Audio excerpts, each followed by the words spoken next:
Martino Barzon of Italy next to come down. Junior champion in the C1, formerly back in 2021. Took some top 10 finishes, World Cup events.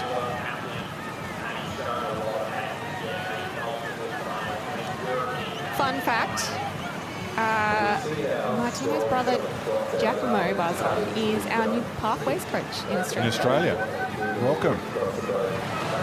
I think first week straight into World Champs. Straight into it. How's he look in the Australian tracksuit? Everybody looks good in the Australian Well, that's tracksuit. true. He might feel a bit uncomfortable amongst his Italian teammates. Barzon finished in 11th spot in Prague, made the final there. World Cup this season.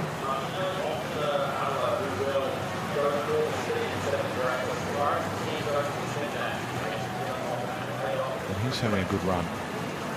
Despite the 2-second penalty at gate 15.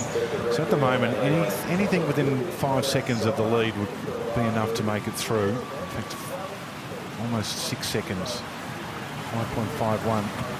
Kameletsev of the authorised neutral team's got a qualifying spot. 97.06 in 7th spot will be enough